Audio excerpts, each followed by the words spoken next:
Could alien blood be toxic? Let's face it, if we were to ever have an extraterrestrial encounter, it's the sort of question that could mean the difference between galactic peace and prosperity on one hand, and a rather unfortunate interspecies faux pas on the other. Having a guest's nosebleed strip the flesh from your bones alien style probably isn't the best way to cement a lifelong relationship. Of course, despite Hollywood fantasies and the rapidly growing number of exoplanets being discovered, the chances of an alien encounter are remote. But nevertheless, it's interesting to speculate on how radically different biologies might react when they come together. Terrestrial biology is built around carbon and the complex molecule deoxyribonucleic acid, or DNA. But this could just be an oddity of Earth. What if our extraterrestrial neighbours got lumbered with a biology based on another material, silicon for instance? It's not that likely, as the chemistry of silicon is rather more limited than that of carbon, but imagine for a second that it could happen. Silicon analogues of carbon-based molecules tend to be extremely reactive. This could be bad news for anyone inadvertently sharing bodily fluids with a silicon-based buddy. Forget about the blood, even a casual handshake could be fatal.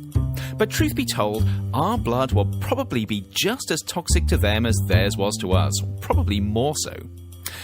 Even if we stumble across another carbon-based life form, we may face problems. We've evolved to breathe and burn oxygen for energy. But what if our carbon-based neighbours breathed something else? We already know of terrestrial bacteria that use alternatives to oxygen for respiration, including substances like iron, manganese, chlorine, sulphur, and even uranium. If our new intergalactic friend was a bit of a sulphur snorter, we could conceivably have a problem, as rather than them exhaling carbon dioxide, it's more likely to be sulfuric acid, giving a whole new meaning to the irritating house guest syndrome. But what if we meet aliens who are almost, but not quite, like us? What if they're carbon-based oxygen-breathing beings based on something that looks similar to DNA? Could this not-quite DNA cause us problems? Would our bodies know what to do with the alien nucleic acids it contained? The chances are that our protective enzymes would break down the foreign molecules and handle any potential hazards, but there could be lingering questions over immune responses as our bodies respond to something that they've never before encountered. And this raises the tricky possibility of intergalactic species allergies. Not that we're likely to see diplomatic protocols for avoiding embarrassing alien rashes in our lifetime, but this last issue isn't as daft as it sounds.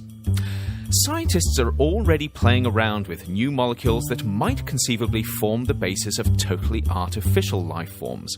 This synthetic biology is cutting-edge stuff, but not beyond the bounds of possibility.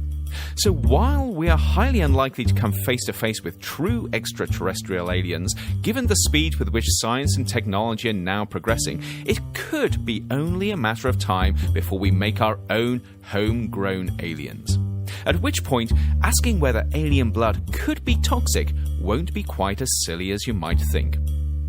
Don't forget to share your thoughts on the risks of alien blood, whether extraterrestrial or homegrown, in the comments below. And stay safe.